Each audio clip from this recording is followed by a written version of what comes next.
3 o'clock, and I will call this meeting of the Seneca Board District Board of Directors to order. We'll get attendance here. Just to advise you, we have several items on the agenda that will be dealt with in closed session today.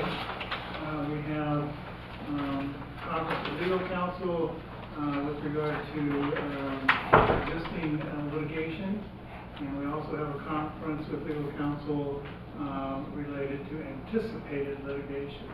We will also talk about labor relations in closed session, and we will talk about labor negotiations related to the interim administrator and performance evaluation related to the interim administrator in closed session. Okay, I will note that his name and soon to be Kristen Montgomery, I hope. Actually, I know. So, with that said, what I would like to do is administer the oath of office to our newest board member. I think you're supposed to raise the right hand. You can actually raise whatever hand you want. Comments the right hand. This is the oath of office of the Office of Director of Seneca Healthcare District. I, Kirsten Montgomery, do solemnly swear or affirm that I will support and defend the Constitution of the United States. The United States and the Constitution of the State of California against all enemies, foreign and domestic, that I will bear true faith and allegiance to the Constitution of the United States and the State of California, that I take this obligation freely without any mental reservation or purpose of evasion, and that I will well and faithfully discharge the duties upon which I am about to enter. Thank you so much. Welcome. Come up here and please have a seat with us. Kirsten, I should advise you that I rehearsed with my wife how I administered this yesterday, and I anticipated leading you to it, but you just took a lot of time. It's a good sign. Thank you so much. Next piece. Now that we're all here, let's do the Pledge of Allegiance. Thank you.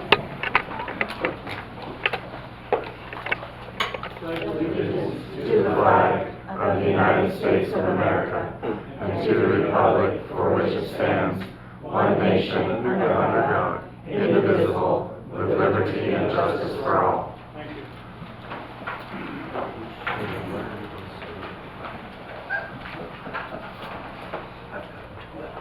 That takes us to our public comment period. Comment period is not to exceed 15 minutes, and each speaker will be allowed a maximum of 3 minutes. So, with that said, I will open public comment. I have comments. Okay. Just as a note, because we just finished it, and because I've actually gotten 2 other boards trained now, I would like to make a point that in the Pledge of Allegiance, it is not one nation under God. It is one sentence, one nation under God. So if you would lead us in that direction, I would certainly appreciate it. I appreciate the input. Caught me by surprise. Other public comments? I do have something that Nancy Foote has asked me, the president of the auxiliary, to read, so I'm going to do that.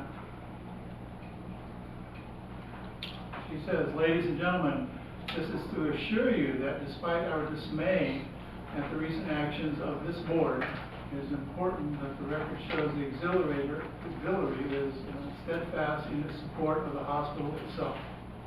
We are anxious that you get a head start on compiling your wish list for the auxiliary this spring. Sincerely, Nancy Foote." Appreciate that. I have a comment.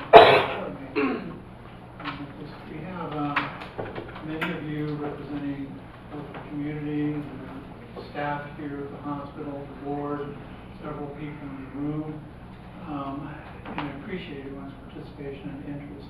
What that demonstrates to me is that we all have a common interest in supporting both the community and this hospital and this clinic in this district.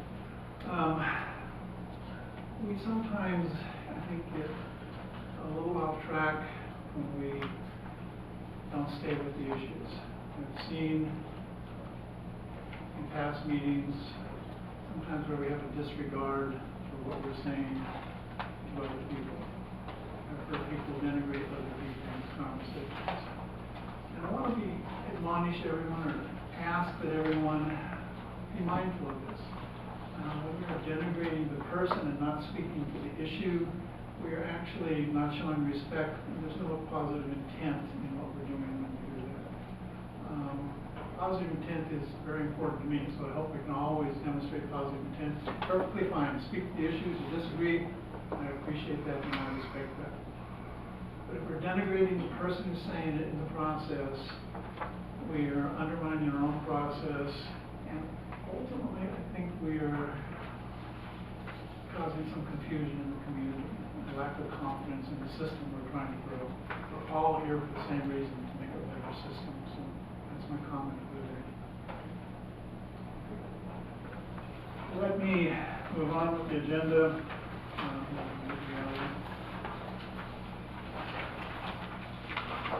Members present, we would ask that Kirsten be reflected in the minutes as participating in attendance today.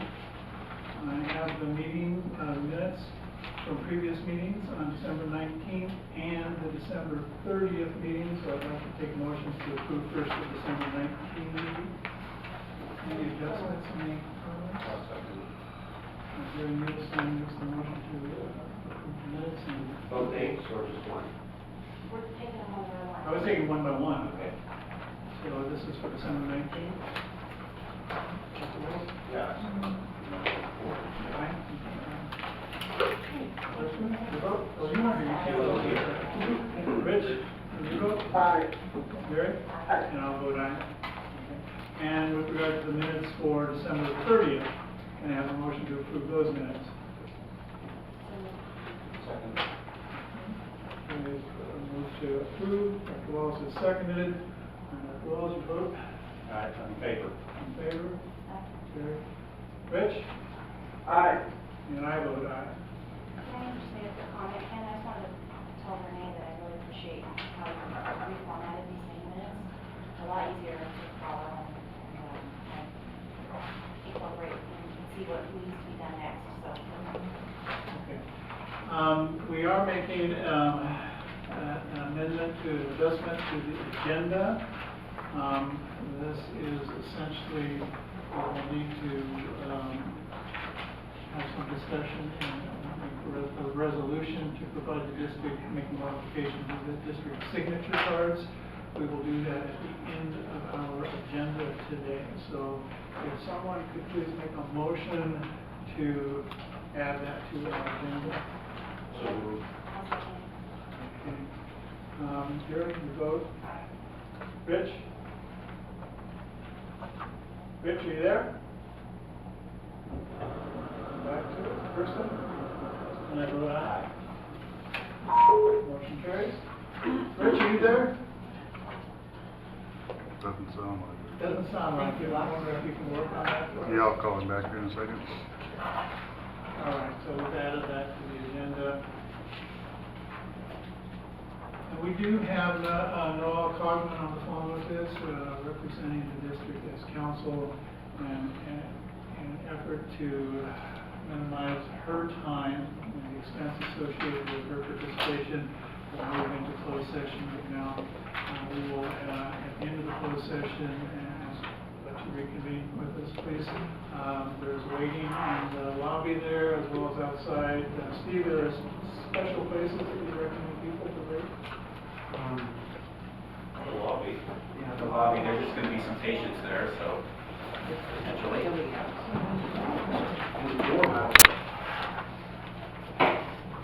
The regular meeting into order. We concluded our closed session, and there's no reportable action from the closed session. Item number 9, interim administrator agreement. Just really want to table this, because really, Steve and I will enter into discussions about how we can compensate him for his new and additional responsibilities as an interim administrator. So that's all that is. Item 10, the CEO search committee.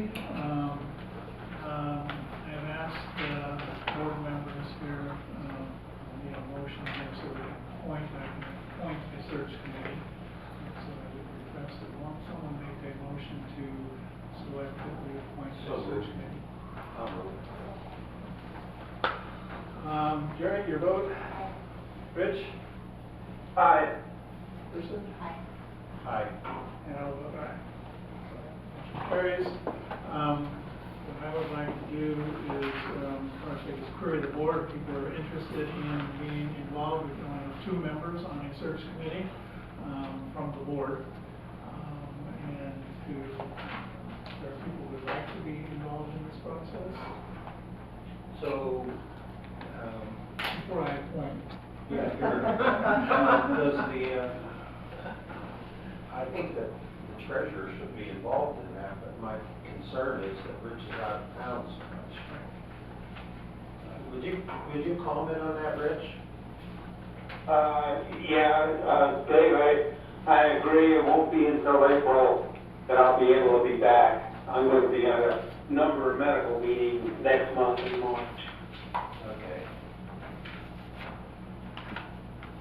So other than that, I don't have any, And I know you have some medical leave coming up. I'm gonna have a couple of surgeries. What's the board's expectation for this committee?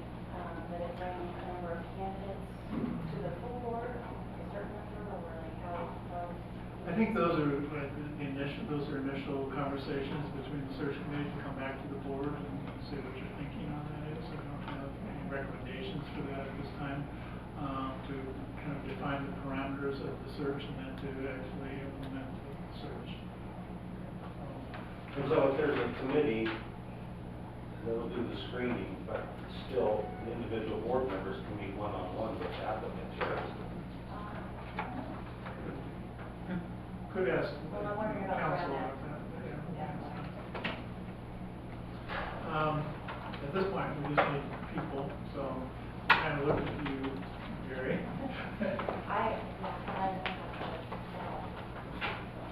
And Thursday, I'd like to call from. I would be very willing to assist you. A little bit of baptism by fire. Yeah. Okay. I would suggest that you can come back as well with recommendations related to participants from non-board members. Want to keep that on the agenda for next time? Ken, Yes. can I suggest that I have to be a part of this also? Oh, yeah, Because- Okay. Yes, we definitely. Because I have contacts with certain headhunters, if you will, and that, Yeah. to be able to go through that for you all. Thank you. Would you tell them to stop sending me emails? And a member of the medical staff. Yes.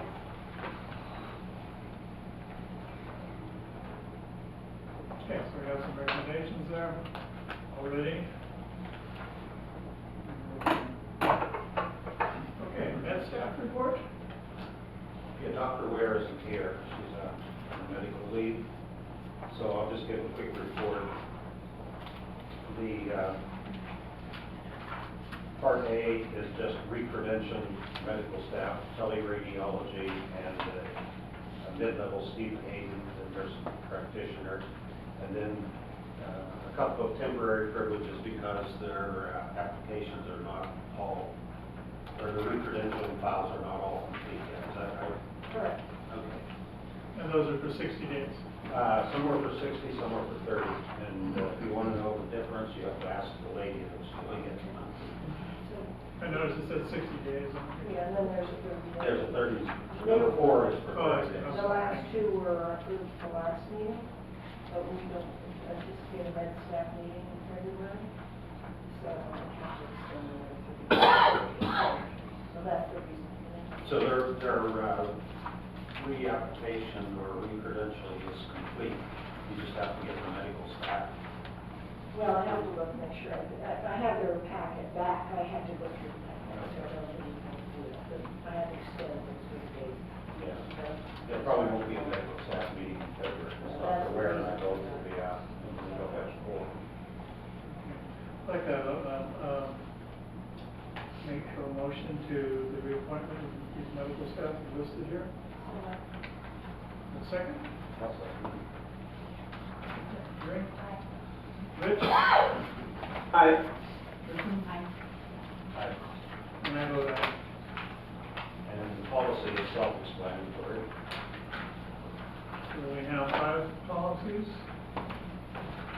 For section No, two. I'm sorry, I moved on to the next one, just The go one. interqual criteria.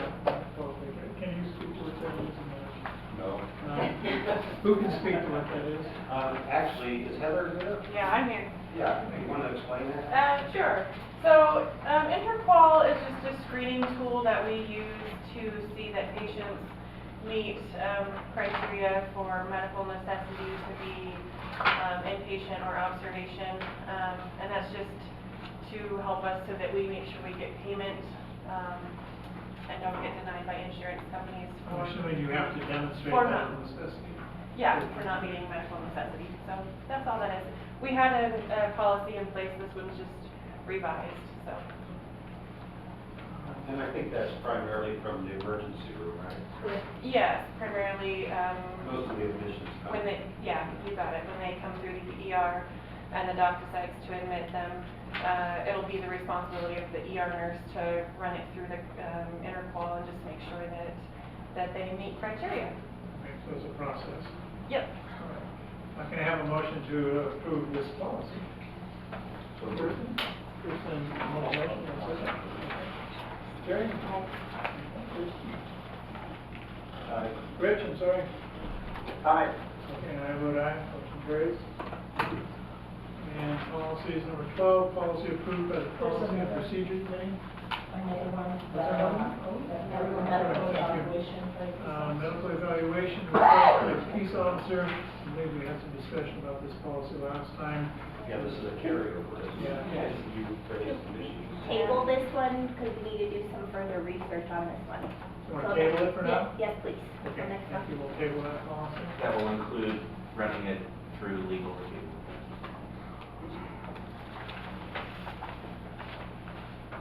Okay, now, item 12, policies approved by the Policy and Procedure Committee. We have 5 policies here. I don't know if there's folks who can speak to each one of these just briefly. Oh, They're also new. no, they are new, but it's from, we are breaking up, yes, breaking up that big 86-page policy. So we're making them less pages so they're easier to follow. We have like 2 or 3 more that still will come to you next month, and then once those ones get approved, then we'll rescind the big 86-page one. So they're just policies, they're actually revised, like updated, with the new compliance standards, but they're broken out of another policy. So these have been vetted, everybody need to be vetted except by the board, correct? Correct. I have a motion to approve these policies. Second? Kirsten seconds. Dr. Wells? Aye. Kirsten? Rich? Aye. Gary? And I'll vote aye. Item 13, the December 2019 financial report. Steve? I'm glad I'm the interim administrator now and not the CFO.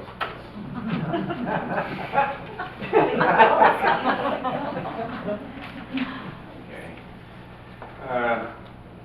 December was essentially a continuation of the trend we saw going from October to November, and December was essentially identical to the month of November.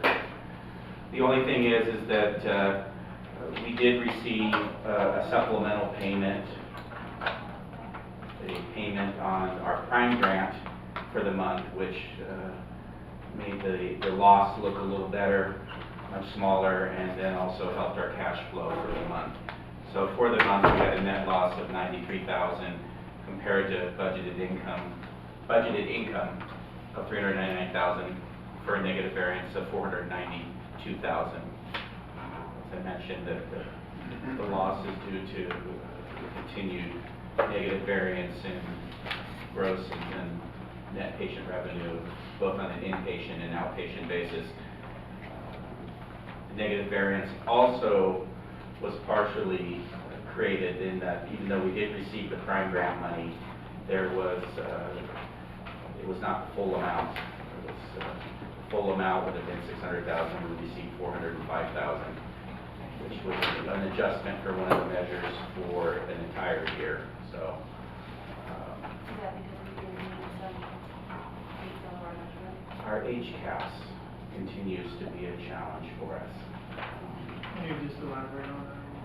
Not very well, but if Heather could speak to the HCAS, did she leave? Okay. The HCAS, it's the survey that we provide to our inpatients, and there's a couple measures on there that we've had a very difficult time to improve our scores. The survey itself is very difficult. The survey itself is very difficult because it says how many people said that you got the highest score possible. So there's also, we have a very low inpatient volume, so our response rate can be, if our response rate is low, our responses can be skewed by the amount of people that respond. That's not a reason for not acknowledging that there needs to be some improvement on the figures. And so it's something that the care coordination team is going to try and work on. Karen, I don't recall exactly, but I believe it had to do with some to do with the pain management and some to do with the total care coordination. It has an issue too, that it has to be, all of them have to be good, they all have to come up with a good rating instead of it's like a 1 to 10, but it can't be a 5, it has to be an 8 or a 9. Of course, with the numbers we have, if you have one that is 0 and one that is 10, you're 5, there's no way you're gonna meet that criteria. So there's no opportunity, once the corrective action plan is put in place, to recoup some of this loss? Not to recoup it, but going forward to achieve the maximum reimbursement. We're winding down this phase of the prime grant, and so we'll have an opportunity to look at the measures that maybe are more reflective of our patient population and the things that really do create a satisfaction by the patients. And you have some ability to propose which measures would be relevant? These measures were selected many years ago, 3-4 years ago, whatever it was, and then we live with them. So. And I guess what I want to glean from this is this has gone to the care coordination team, and there will be some action steps put in place to address each one of these. Absolutely, we're doing that right now. For those surveys, I don't know about on the hospital side, but on the clinic side, is there a way to tell people at the beginning how many questions they're gonna have to answer? Because I got that phone call and I started going through the tree and I went, okay, how long is this gonna take? How long is this gonna take? You know, and at some point, that might be why we're not getting a good return on people actually responding to those surveys. I don't know if it's staying with HCAPS, but. Part of, yes, probably would help regardless. The HCAPS also is all inpatient. So in a lot of cases, we're dealing with a very elderly population. And so it can be challenging to get someone to respond, especially for anyone. I mean, anybody to answer, I think it's 27 questions, or it used to be on the HCAPS, and for someone to answer 27 questions. Is it possible to follow with a live person if they don't answer the automated survey? These are not at this point. And a lot of the times we've had people complain they didn't understand, they didn't understand. And I guess along the lines of what Jerry is suggesting, can there be something at the beginning that advises folks who need assistance with this would be happy to help you out? We can't do the survey ourselves with the patients, but we certainly, as part of the discharge planning, can have a discussion, maybe more in-depth discussion. But let them know that they'll be receiving a survey. It's going to be long. answer these two really well. And then what we've also thought about doing is having the care coordination team go in and see every patient before they leave right at discharge to let them know what to be expected and what to. Yeah, those are all some things that we encourage you to think about, and just changes in the process. PDSA cycles, see, that's what we're talking about, right? Right. And the sad thing is, if you look at all of the responses, some of the scores, these guys did a report that shows all of the answers. You know, in some of the areas, we're exceeding the national average, we're exceeding our peers, and it's just not part of the prime grant. So it's an unfortunate thing that losing that money may not be entirely reflective of the quality of care we're providing. Okay, well, we took you off track there a little bit. No, we'll be talking about surveys. Okay, so the gross patient revenue for the month ended at $1.7 million compared to a budget of $2.35 for a negative variance of $643,000. Net patient revenue is starting to come up now because our emergency department revenue is decreasing. We get paid less on a net basis for emergency department visits than we do on other visits overall. There were only 12 acute inpatient days for the month of December and no swing bed days. We've seen a bounce back on that. We've had some more. We'll have more than 12 inpatient days, and we're going to have certainly more than 0 swing bed days. So we're starting to see a little bit more activity there. Some increases. The nursing unit is down. For the month of December, was down to 15. We're currently down to 13. And looking at doing some new placements there. The outpatient revenue, there's a separate analysis at the back of the financial package. It's due to the emergency department and clinic visits being down in relation to what we budgeted and historical numbers, and then it affects the associated revenue with those visits, mainly lab radiology. Now, one thing, you know, the big question's been why? And we looked at a couple things. The first thing is that what we're seeing right now in January is that our clinic visits have bounced back. We're going to probably see over 1,000 patients visits in the clinic.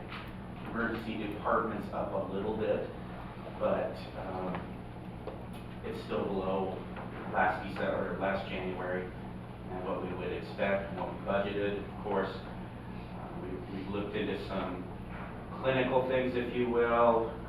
There's a lot of talk about the flu right now, and big article or big piece in the Chester Progressive today about flu in Plumas County and the potential impact of the coronavirus. But we looked at our numbers, and we have had, from the flu season, which is October to March, so from October through January this year, we've had 16 reported flu cases at the hospital. So for patients that come in and we've done the testing where we've been able to positively identify a flu influenza virus, we've had 16. Last year we had 19. So it's down a little bit. Talked to some of the other hospitals, Mayor's Memorial over in Fall River Mills, they're seeing decrease in patient utilization. Quincy's kind of a wash. They installed a new information system, so they went down for a while and now bounced back.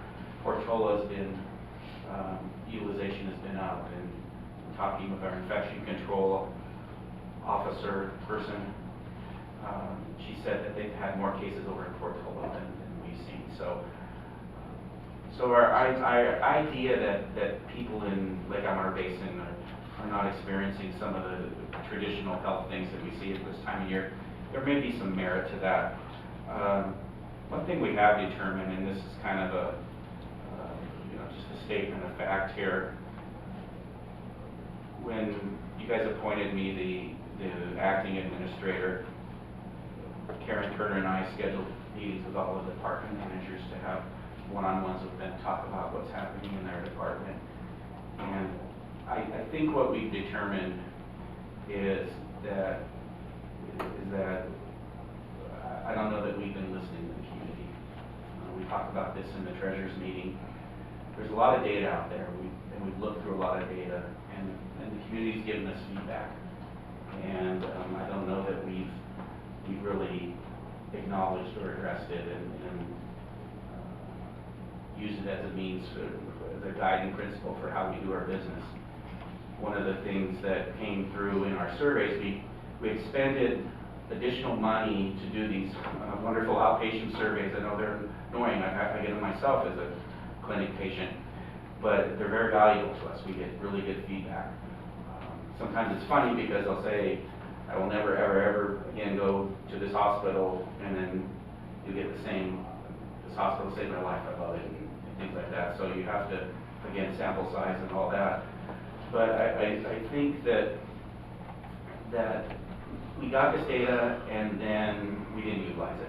And so I think that's one of the big things that we've already changed, is that we're going to take this data, it's in real time, we get it right away, so it's meaningful as opposed to waiting on a quarterly basis. And so we're going to start taking it, as we had in the past, and identify the issue by department, get it out to the department, but require that the departments tell us, was there a need to contact the patient? Was it of a severity that, we should have done an incident report on it, or whatever it might be? And to follow up, we have to follow up with the patient. If not, is there something that we need to do in the way that we do our business, the way we handle our business? And we found a few things in that. We found that I don't think that we did a real good job of promoting our new providers. We now have 5 providers here. It's been a while since I think we've had 5 providers that are full-time. They're ours. They're under contract to us. That's a great thing.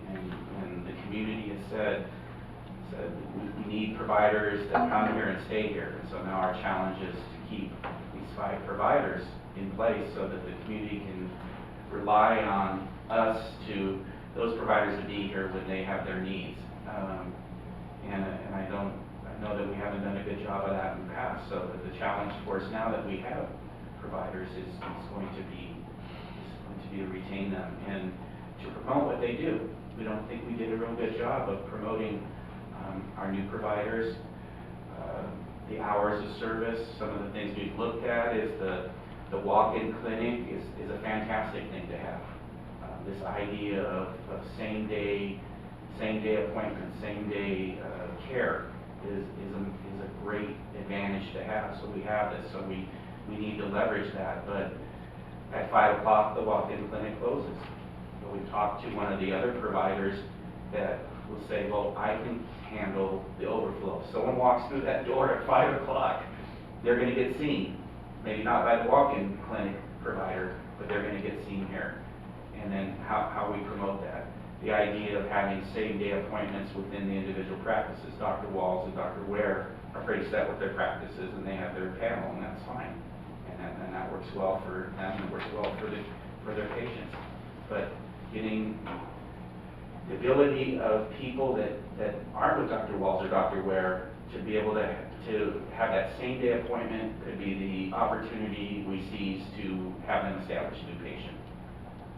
So these are the things we're looking at. We're looking at different hours. I know you always look at, do you extend your hours? Do you look at Saturday hours? One of the good things we do here is we're open on the 3 summer holidays, Memorial Day, 4th of July, Labor Day. Our walk-in clinic is open, so people don't have to go to the emergency room. Example of the person coming to the walk-in clinic at 5 o'clock or right before 5 o'clock is that if they can't be seen there, they're going to the emergency room.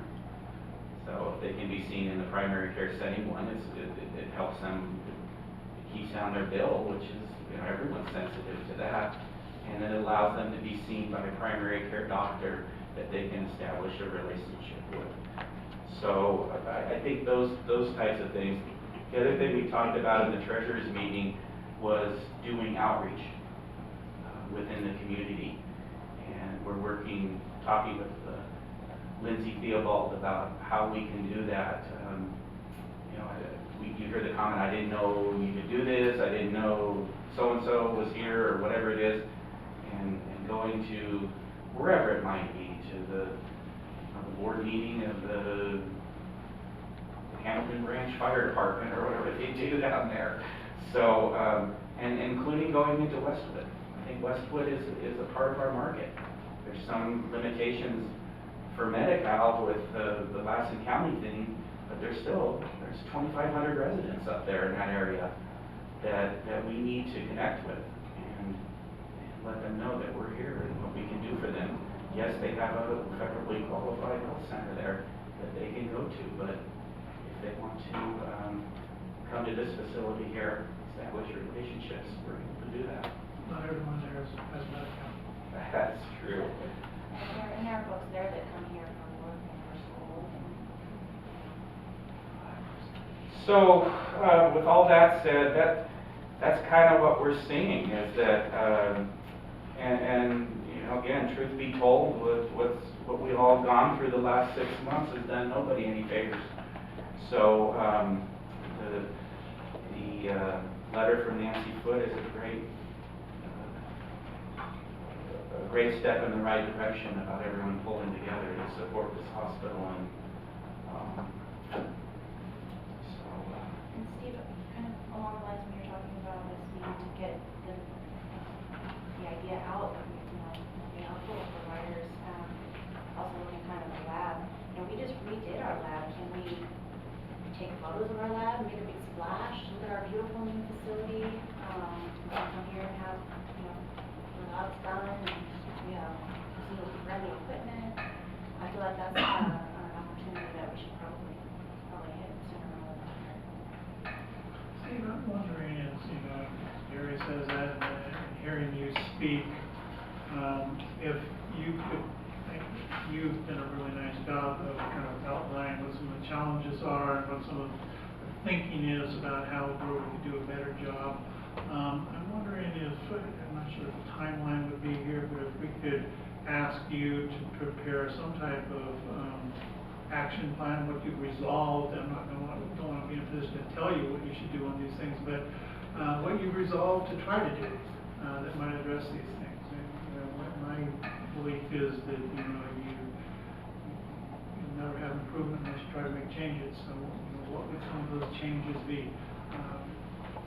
Yeah, and I think, you know, jumping around the agenda here, I guess, one of the things I was going to talk about under the informational section of the report is that our intent is to perform, it says community health needs assessment, but what it really is a community health survey. And I've established contact with an individual. He's provided us with sample questions that I'd like to get to you guys that we would then in turn send out to the community. And it's a general across-the-board thing about understanding the health needs and understanding how Seneca can and does or doesn't support those health needs right now. So I'd like to move forward with that, and my plan would be to bring a proposal for them to do that, including the sample questions. How would you see distributing this? To get feedback on how we've quite gotten there, because I'm picturing us going out and talking to people. Oh. I mean, literally. Are you talking about the outreach or the survey? The survey. Well, the survey would be a little impersonal, unfortunately, but the survey would mainly be administered electronically. We'd have some notification, and maybe that's where we could combine it with the outreach, is notification to the community that this is coming out, that we're going to do this survey. But to keep the cost down, the best way to do it is through an online survey, but acknowledging that a percentage, and an very important percentage of our population doesn't have access to that. You know, we work with the senior center, or we work with wherever to make sure that the folks that wanted to do a manual survey and have a process, we would make sure that would be provided for. I'd be happy to sit somewhere with an iPad, you know, connected to the internet and just say, please fill this out and talk to people. Well, there's an opportunity to set something up in the lobby of the hospital, and even to provide it to patients, you know, that are here for strenuous or stressful visits, that they could actually complete the survey here, absolutely. We're just handed to them when they. I'm just thinking that if you could actually combine this with the community outreach piece, because, we're asking people, what do you think, what do you need, what are we not providing, what are we providing? That helps also kind of move that conversation forward of, you can provide them with information about what we do have, and then the community has a better sense that we truly care about providing what is best for the community. We have a comment. And Yes, see who's raising their Jerry, hand. Yes. you could go like to the community dinners they're having and sit over there and talk to people. Or when they have the craft fair down in the park, out there, instead at the hospital, because you would see more people in those situations than you would, 'cause I'm not going to the hospital and say, oh, I'm gonna go to the hospital and talk to Jerry. I mean. Yeah, you're exactly right, Shirley. Wonderful idea. Hopefully, we're well along our way by the time the craft fair starts. So. Well, I hope so too. Yeah, we do get folks that aren't here year round as well, so that's, I think, where she. Yeah, maybe the next community dinner would be a good opportunity. So, with all that said, one thing I've done, I mentioned to you guys about taking a look at some different scenarios where this leaves us, because these losses are staggering. They're eye-opening and truly get our attention. So we've done some projections, and I'll send this on to the board and make it available as part of the board packet on our website. But we looked at a couple different scenarios, one being what happens if November and December happens for the rest of the year. And we already know that's not going to happen. We're already seeing some movement on our clinic utilization and the ED a little bit. The swing will turn around, so we bet we can start promoting more heavily. But if November and December happened, we would lose. We'd have a loss for the first time in quite a few years. But because of multiple things, we would lose about $440,000, just a rough estimate, a little over $400,000 to our cash. So even though we're sustaining significant losses, supplemental payments will help to mitigate that impact. And the big point there being is that there's no reason for us to panic or to make rash or harsh decisions. We have time to let this work out, and we have time to interact with the community and see what we can do to bring back any patients that we've lost and enhance the service level to the patients that remain here. If we just took September through December, we'd have a positive cash flow for the year, just over $300,000. Again, very rough numbers, although we would still have a loss, bottom line loss for the year. If we took our year-to-date, so July through December, we still have a small loss, $125,000, but we have just over $600,000 in positive cash flow. And then if we hit our budget for January through June, which is probably not going to happen, we'd be both profitable for the year and have approximately $1.7 million positive cash flow. So even in these difficult financial numbers, there's sort of challenging numbers, there's hope in that we have time to do the right thing and do things that serve the long-term need. Steve, as you speak about this, I'm glad you're thinking about it. I'm glad you're candid about it. The concern here, I think it's harkens back to some of the conversations we've had in previous meetings about an over-reliance on grant funds and not paying enough attention to service-generated revenue. So I think that hopefully that's the focus. So I hate to see us get down the road and still be reliant on grant funds. Service-generated, what's the point being here? Well, those of you that follow the news, the national news, President Trump did submit, along with the CMS administrator, a proposal to change how Medicaid California Medi-Cal is funded, and it could lead to a reduction in the amount that we receive from Medi-Cal. So whether we want to or not, stop relying or reduce our reliance on grants, maybe somebody will make that decision for us. Yeah. So that they got a long way to go with that, but that's still, that's real. I don't know that the Medicaid funding is a sustainable thing at the federal level, so it's something they need to look at. Sorry, I know you spoke about swing bed, but I missed part of it. I know we didn't have any, we still have providers that are available to deal with our swing bed patients? Yeah, it's really about getting the right patient in here and Now, is that something that maybe we can coordinate better with their primary care providers? it's something that we absolutely can use as a promotional thing. We've always talked about that when we refer a patient out for orthopedic or other procedure, that we could do the post-acute rehab for, that we should really be, we should be really educating the patient, their family on their options and their ability to receive what care they could receive here, and whether they're appropriate patient to come back here. Steve, what else? On the finances, that's it. Again, it's really right there. Expenses, you know, you gotta give a shout out to the managers. You're holding the line on expenses, and you know, I guess you would say, I'd hope so, if your utilization's down, but that, those expenses are based on minimum staffing in the clinical areas. So, cheers me on. Thank you, Steve.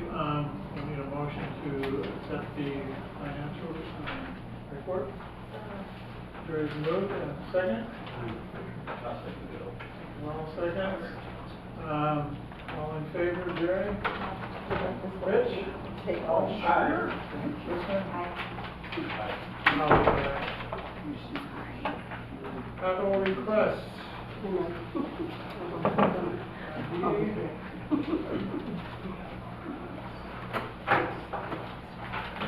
Speaker capital.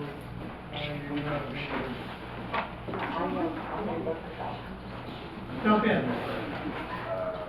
You have any questions? Okay. Pretty much laid Why don't you it tell out. us what's before us? Okay, so what's before you is,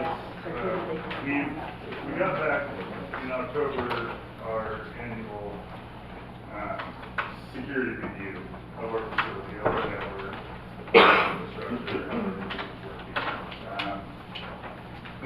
As a confidential document, as stated in the letter, that would have to be, if you want more in-depth details on that, that would have to be something we do in closed session.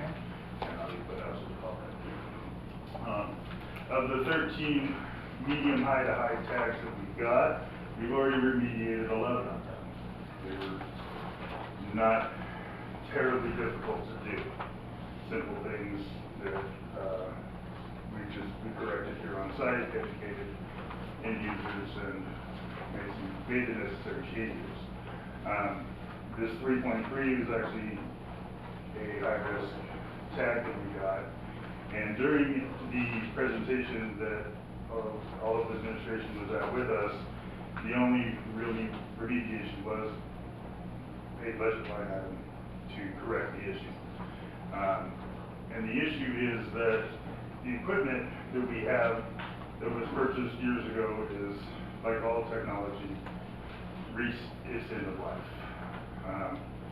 It was our original intent to add it to our next fiscal year's budget, put it on all of that. But in light of things getting closer to home with the chemo episode, we kind of feel that it's best that we be proactive and secure our network up completely. So we were better prepared if something like this were to come along. I reached out to 3 vendors, as policy usually is, And the vendors I've reached out to, we've worked with most of them before. Quest, we do some other, we've never really bought equipment from them, but we do use them for other things, like a replication server housing, things like that. And they're the ones that came up and did our assessment. You worked with all three before? Yes. Okay. CSI, we've had a very long relationship with. And SHI, I've worked with them for the last 2 years now, and they've done really good at getting me really good discounts on hardware and whatnot. So my recommendation and what I'm asking for is to approve the $44,000 bid from CSI, as we've done business with them the most. Their subtotal bid is right in the middle of the other two, and their equipment has always been exactly what we ordered, and there will be no professional fees. This is strictly an equipment purchase. All of the programming and necessary things will be done in-house within our department. I noticed you said $44,000, I'm showing $43,400 here on this, and the other one was, The other one's 44. So As you can tell, they were all very, very close. they're very close, within $2,000. Of each other, yeah, so. And you're basically suggesting that you have some confidence based on history. Yes, we've worked with CSI as long as I've been here. They came with Liz when she took the original IT manager's job 10 years ago. And that this is prudent to do this now as opposed to waiting later. We feel that it is. We feel our security posture has this weakness in it, and that we should shore this up now. And if I heard you right, it sounds like there's one other item that we're having to deal with that hasn't been taken care of yet besides this? Yeah, but that's not a budget line item. Okay, It's- that was No, where I was going with that. that's a whole different, no. Okay. So we will, Steve, what if did you necessary, do? we'll come back to that in a future session, is that correct? What's that? Isn't that what you're talking about? Yeah, but I don't, the last one that's left is not it's a programming issue, and it's part of, it's actually being remediated as we speak. It's just a matter of finishing the project. So I appreciate your advising us how you came to your conclusion. I just want to ask Steve, given budget situation right now, are you in concurrence with this? Short answer, yes. Okay. Sounds like we don't have much choice. I was just gonna say, it's a matter of security. Yeah. Well, and also this ties to the report, and this report is thorough and comprehensive and plugs the holes, if you will, so we're comfortable with what's in front of us. I have a general statement that if there are any capital budget items that we can defer because they're non-essential, given our financial position, we should do so. And when I did my projections that I kind of rambled through on a very high level there, I have scaled back on capital purchases from what you guys approved as a funding request. But this was included as one of the items that we would move forward with, along with the hospital roof, Okay. things like that. Other comments? That said, then I'd like to entertain a motion that we accept the bid from CSI. I'll make the motion. Second, Kirsten will second. Jerry? Kirsten? Rich? Aye. I'll vote aye. So, good there? Thank you, Jacob. Thank you. Christine? Since we were on IT, Jamie, do you have an understanding of what happened down at Enro Hospital?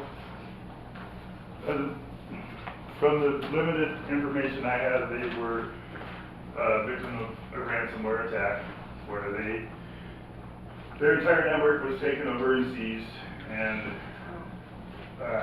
pretty much they were given we want X amount of Bitcoins to give you your information back.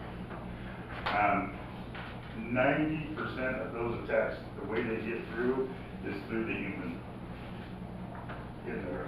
They will, we train all of our people to watch all their emails, don't open anything suspicious. We have several spam filters in place that blocks thousands of emails a day from even getting into our inboxes and into our networks. So essentially you have one of two options.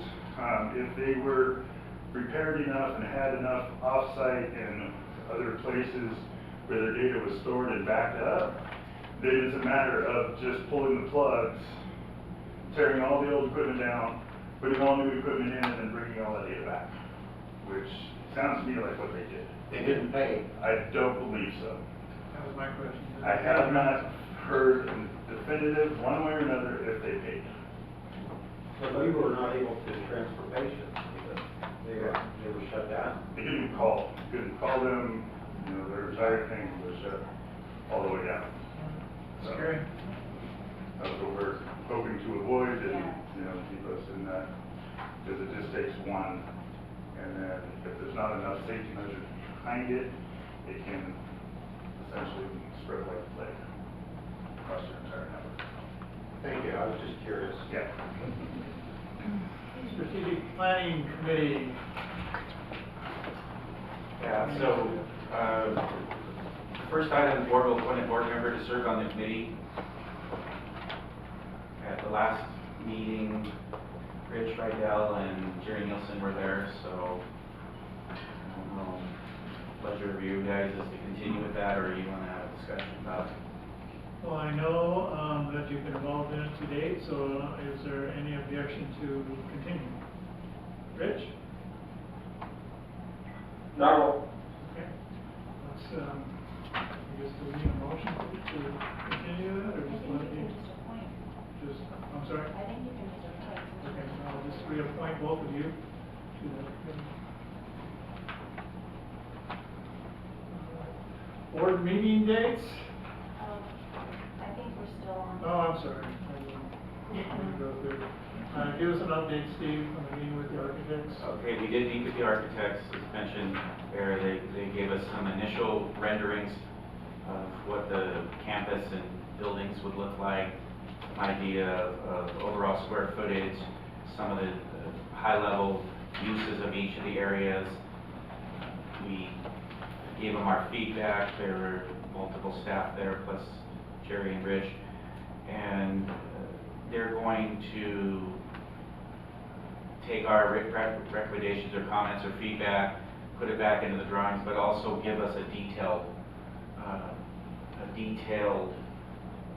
matrix of, floor plan matrix of the square footage allocated to each area, so that we can look and see, is this where we want to make the commitment to the square footage? Because it's all about the square footage here with the construction cost. And what they brought to us was, just blew us out of the water. We had to look at something on a smaller scale. And the intent, as I recall, was after they come back and we take a look at it again, then around that time we bring it to the rest of the board to look at. Right. And what we want to do is we want to get this through the board and through medical staff. We did talk to our legal counsel, and this would fall under trade secrets, and so we can have a full board meeting, a full assembly of the board into a closed session, so that we can get all of your feedback, and we can finalize this into a representation that has everyone's support before we go out to the community and start to solicit feedback from the community. Timing of it could coincide with the survey and some of the things we get from the outreach. And this, of course, is all predicated on continuing down this road in a somewhat aggressive manner. Steve, as you talk about floor plan, and you said it was big, has there been any discussion related to smaller scale and forethought to ease of expansion if needed in the future? Has that been part of the discussion? Yeah, they allowed for expansion. We kind of talked about how it would bolt on to an existing structure and things like that. But that's certainly in the works, is building something smaller, specifically with the long-term care. If we want to build a long-term care unit that we could knock another wing onto if the demand provides for, absolutely. Yeah. And we also talked about visiting mayors. I just remember when your meeting was with your CEO. February, in a couple weeks. MODOC coming on for us. Yes, absolutely. And so then the future meeting dates are, again, predicated on our progress and the desire of the board to move forward. Collins Land purchase, I guess they have a new force manager, but we do Neil Fisher. And Lance Month and I have a meeting with him on February 10th, and they're ready to move forward with the land purchase and acquisition. So we will absolutely have an update at the February board meeting. And you can report out also on the trip to Moda. We're going to try and wait for spring, more spring Yeah, we had talked about. up there, but we'll see. We don't want it to get interrupted by. Is their building completed? It's supposed to be done this fall. I think they're supposed to be in there this fall. This coming fall. Correct. That's my understanding. Okay. That's it. Okay, board meeting dates. I think board members have before you the calendar and the schedule of dates. This is for the last Thursday of each month for this year, 2020. I don't know what's a major issue with the medical one, right? There's the issue with the weather. That's all it is. That's all it is.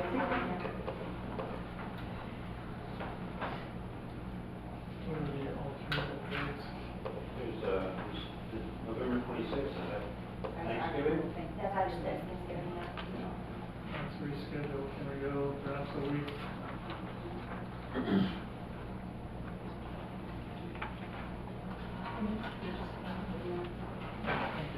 Yeah, just turn. Would it make more sense to do it at the beginning of December to make sure we have time for our financials to get put together? On the 3rd, is that what you're suggesting? 2 meetings in December? Sure, the board wants, but the other meeting is 4 weeks after, so. I think Thanksgiving Day is just not going to be workable. Our option is to go sooner or later. You made a good point for it a little bit later. We need a motion to approve that? That change? Same for the third? For the 3rd? Accept the calendar with that exception? Yes. Can you make a motion to that effect? I make a motion to that. So the motion would be that we put the November meeting over until December 3rd, and accept the other dates as scheduled. So you made the motion, we have a second for the motion? Thank you. Second. Dr. Walls? Aye. Simpson? Gary? Rich? Aye. Thank you, I'll vote aye as well. Joint conference meeting dates, who can advise us about this? We have them right here, before you in the packet. I just went off the previous. Any conflicts like Thanksgiving with this one, no? The only one I would prefer not to be assigned to the 11th of June. So my daughter's pretty good in it. Yes.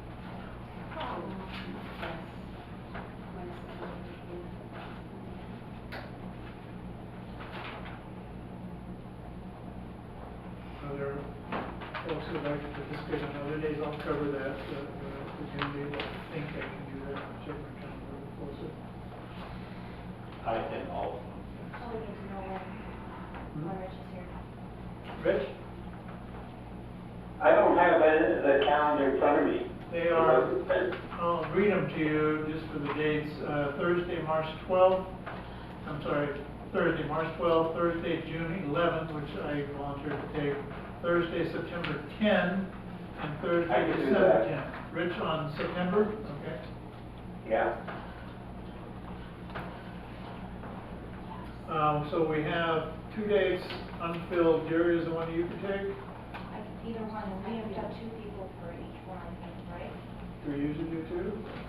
This was all, we have 2 members of the governing body. 2 members. The problem you have Oh, but then is that you- I attend as a medical Yeah, staff. he's there. Yeah, so you will already be If there. if you want to have to, then I will avoid it. If 2 board members want to attend one of the meetings, then I will skip it. Well, I think that just means you're attending in 2 capacities, I guess, right? Well, really, I'm there as part of the medical staff. But I don't mind missing. If you want to send 2 board members, I don't think you should miss, I think, or correct me if I'm wrong, someone with better historical knowledge here, how has that been handled in the past? Just one board a member? board member, and then I was there present also. Is there any compelling reason to break with that precedent? So, we have Rich in September, myself in June, March, and December of dates. I can do either. Do you have a preference? I prefer March.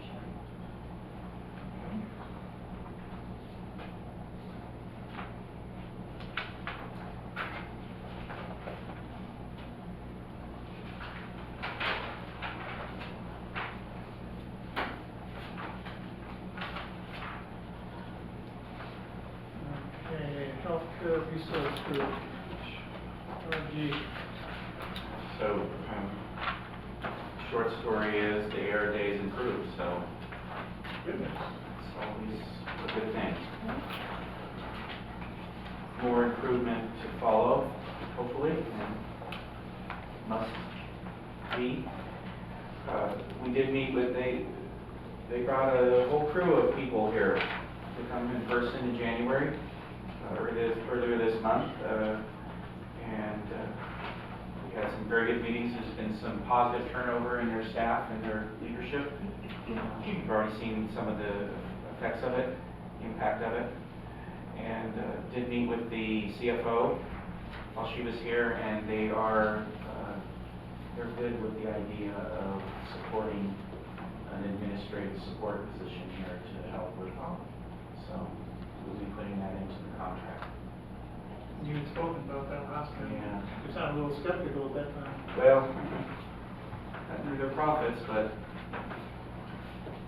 they see the value, and they see the seriousness of the relationship. So, that's really it. That's it? That's it. And then moving right along, then Steve, the acting administrator report, that would be you. Yeah, and I pretty much have hit everything here. In another discussion, the auxiliary wish list was covered by Nancy Foot's letter. Just that they're gonna continue to support us financially. Usually runs around $35,000, and we've already rolled it out to our department managers, and they'll be bringing their wish list items to our February meeting with quotes. And we'll be planning to get our request to the auxiliary at their March board meeting, and here we go. Any questions, comments related to that? No? Bylaws committee report, Jerry, when you have. Oh my gosh, I'm sorry. We skipped over the resolution thing. We can do it whenever, it doesn't matter. I thought it was later in the agenda. Okay, I'm sorry. I was gonna add it as last item. Okay, I'm sorry. Excuse me. So for the bylaws, we had a little bit of trouble with getting the track changes out, but we have them now. Yeah, so, on the very first sheet was just some topics that I just thought maybe we don't want to talk about. I don't think we probably want to walk through all of these changes. I thought we'd talk about these items, and then if you want to take a look at the ones with the track changes, kind of let me know if there's anything you don't agree with or anything additional you want to add, and we can finalize and bring it out for a vote. Can you give us, just an overview of the most significant changes? The most significant changes? Anything that you think is significant? You know, honestly, there's a lot in here that was verbatim out of California law that we removed some of, and BB&K is suggesting that we remove additional pieces. I know we had some conversation about keeping some of this in here so that anyone who walked in and wanted to read the bylaws would have an idea of kind of what's behind them. But they were suggesting that, well, laws change. And if we don't want to be continually updating this as, furnishings or whatever, maybe we consider taking that out entirely and referring maybe the end of the document, goes to where, what codes, we're specifically talking about, whether there's my more information. So I wanted to bring that forward and see kind of what the board's thoughts were in terms of that. I think that's an excellent idea. Okay. Jerry, Yes. 3.3, where we're talking about bidding, isn't that a requirement that we follow some kind of state regulations regarding competitive bidding? Yes, I believe that is true, and I don't know whether we really want to take it out of our bylaws. But they kind of bring up a point that we haven't really ever talked about, at least since I've been on this board, is that we don't really have board policies. And if we think we want to have board policies, this might be where we start. And that's partly why I put that in this document for us to talk about as well.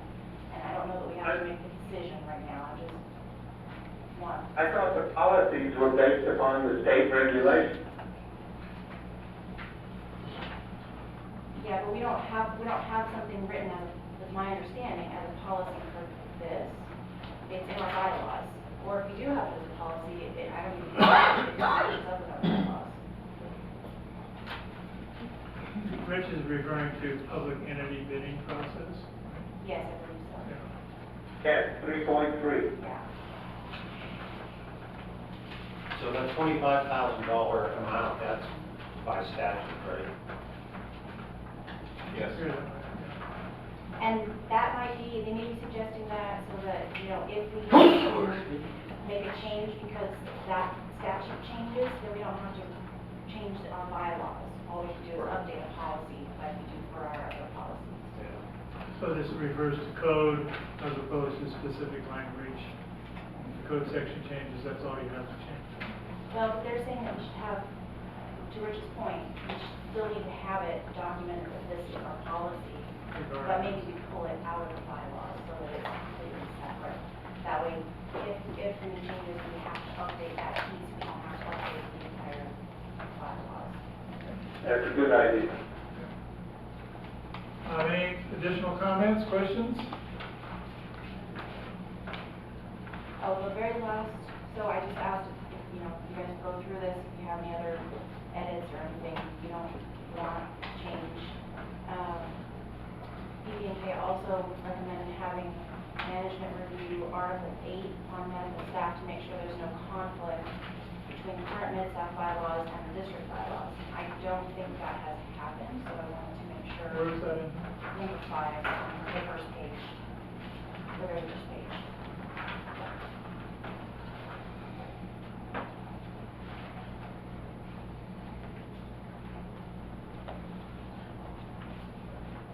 I don't think it's been done. Yeah. How would we go about doing it? That's what I'm wondering, who would be the appropriate. Probably the attorneys, right?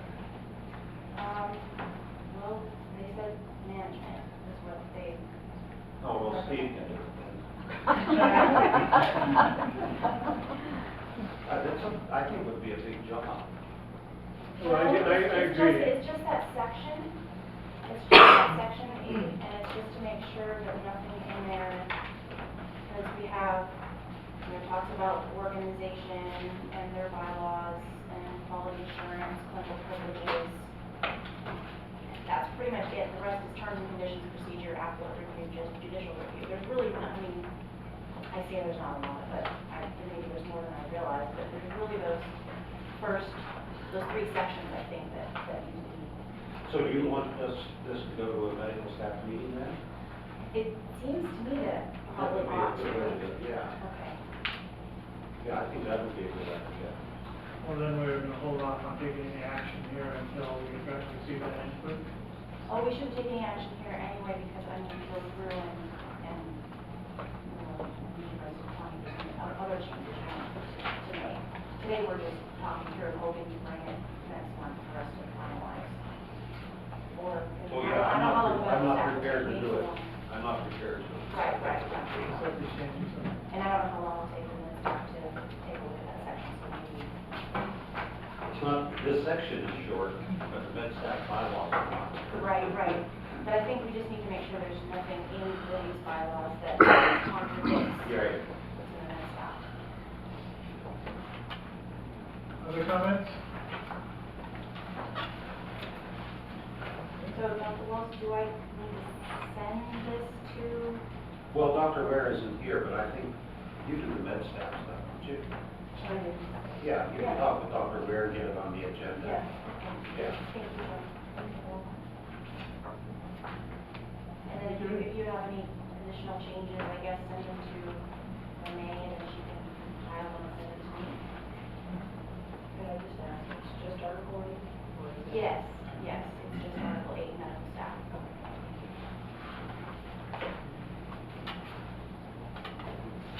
Very close then on the levels. Reports, quality care and coordination. She's not in the report? Okay. She submitted forms at the last close, she said that you requested Yeah. examples.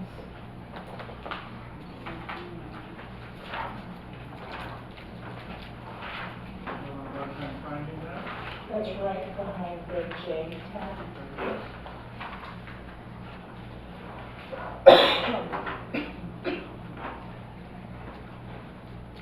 Who requested this? I did. Oh. I just wanted the sense of how this will be indicated where the thresholds are set. What the reports look like.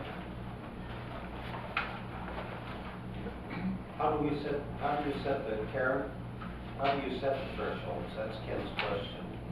You know, I don't have that in front of me, so you It's the standard form that we have. I think it's just seen in general, not necessarily this particular measure. Oh, for any of the QA? Yeah, QA measures? and behind that, just a little bit, is what is the process? You see something that's a red light and it gets your attention, how is that threshold established? And then what is the process for initiating some type of action on that? Well, a lot of them are survey driven for us, the clinical part of them. A lot of them are survey driven, and we have a certain threshold set by them that we have to go by. By them? By whether it's the state or the feds or whoever does the survey with us. But when we see something that needs attention, then we set the threshold. If something has to be 100%, we go 100%. Most of the time, we set right at about 95%. We want to have a threshold that we can meet that's attainable. And then each department sets up their own areas that they have needs of setting these up. And when we meet, we talk about, we have a committee that approves the process that you're asking. We have a committee that approves new QAs that come about. And once they're approved, we have put them into place. And I believe that it's a 3/4 at meeting their threshold before we can discontinue that. So my question then goes to, once you have not adequately, you're not satisfied with your results, you're at 55%, your threshold is 95.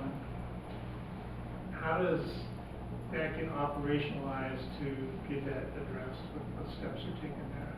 Well, we would bring it to our committee and talk and see if there's something else that we can do.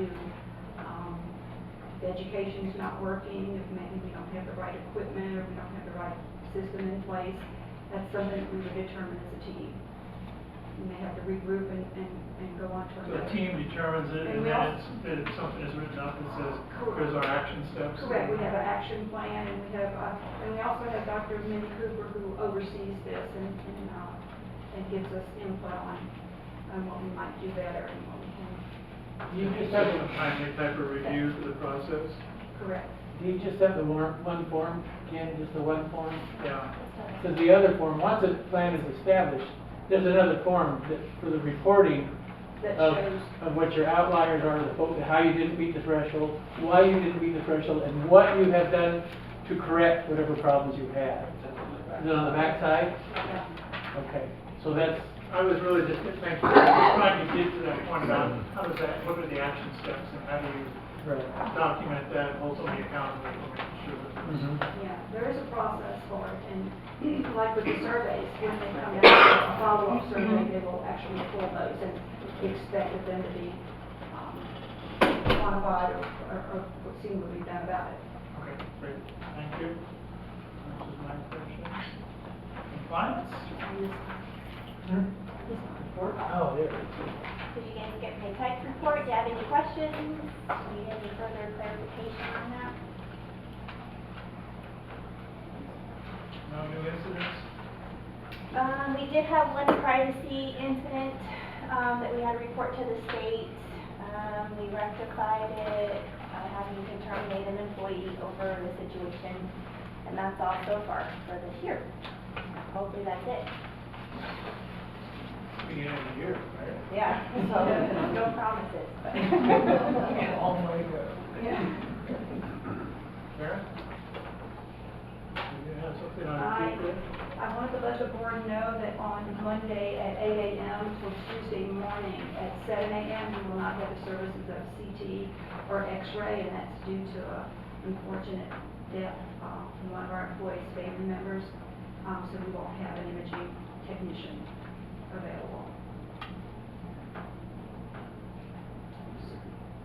What happens in that scenario? Well, it mostly affects the ER. Morris, if you want to say what we've got in place, we've got some. Sure. So basically, anything that comes through the ER that needs radiological services, we won't be able to provide that. So what I've done is I've contacted the local surrounding hospitals, PDH, Banner, and I'll let them know what's going to happen on Monday and what they might expect.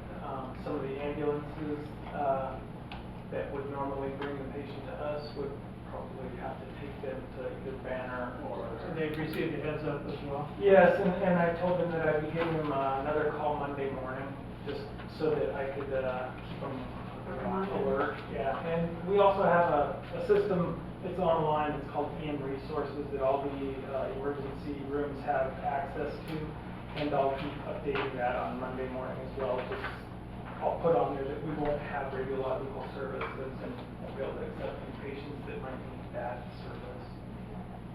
So all our It's just- ambulance providers know as well. Correct, and it's just from, what is it, 8 8 a.m. on Monday to Monday. 7 a.m. on Tuesday morning. Yeah. Not just, but it is what it is. So IT and clinical informatics, TK, Jacob, anything report submitted here? Nothing? Not bad? And Jim, what do you got there? Well, you see the report, I don't know if you have any questions or anything to add. We'll see, we're furiously looking for another radiologic technologist. We do have some issues, because most of the folks, we really need someone with CT experience, and so that really limits the pool that we're grabbing from. And for some reason, we are having trouble with that. So we are in discussion on how to resolve that issue.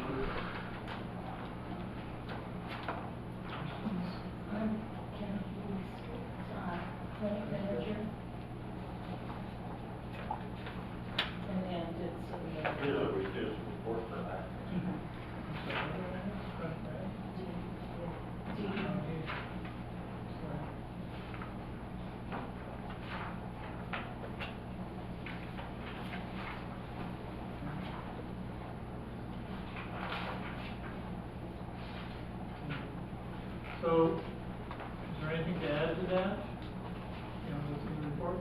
Not unless you have any questions. Just anything, that we're doing to improve utilization and process would be nice if we could see that as well.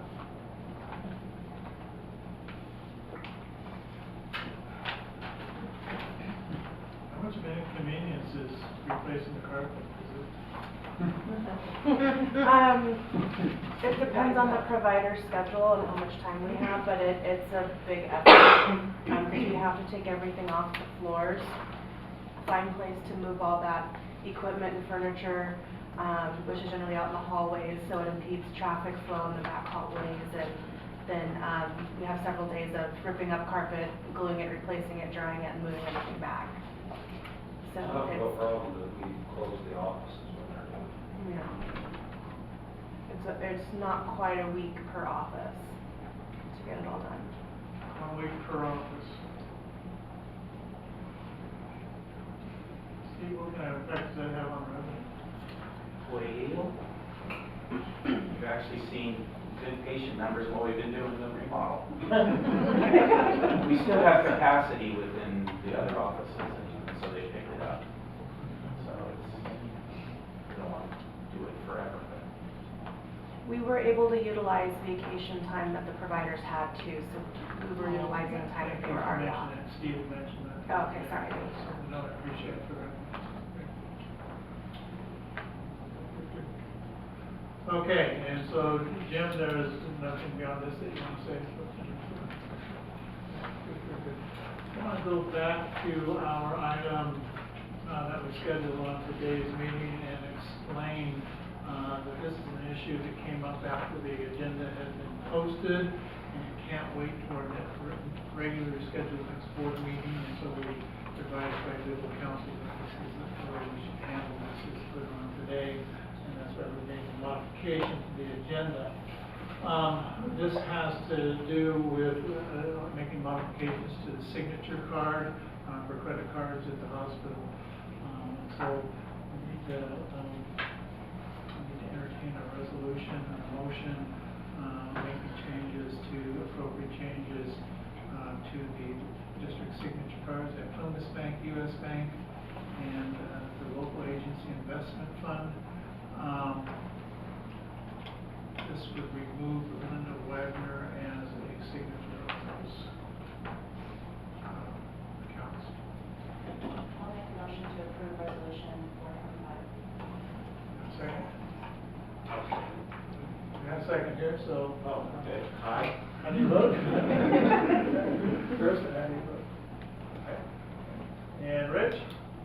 Aye. Gary? And I vote aye, so the resolution carries. Consent agenda, we have no consent agenda today. Items for next month's board meeting. Can you give us a review of that? The search committee, we like that, and the medical evaluation by peace officer, if that's ready.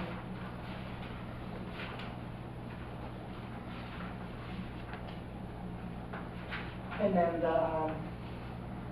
the bylaws check, we'll do that after we get, that on the next step. I'll do the strategic. Other things to add to the agenda? We should keep the strategic planning committee on. Keep it on. I think many of these are still standing items.